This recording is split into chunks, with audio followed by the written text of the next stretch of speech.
Ayan na guys, ito po yung nahuli namin kanina sa pag-fishing. Ayan. At kahit papano, thank you Lord sa mga blessings at biyaya na aming natanggap na naman. Libre na naman po ang aming pangulam. Ayan. Ayan. Ayan po ang aming huli. Merong pusit. Hindi na kami naglaglag ng crab net dahil malakas ang alon masyado. Isda lang at saka pusit ang aming tinira. At okay naman, nakadali naman kahit papano. Ayan.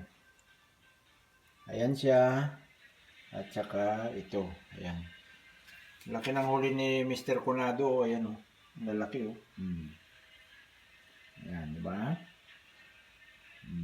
Doon pa rin to sa spot na kung saan tayo nag-fishing noong mga nakaraang araw, yung in-upload natin.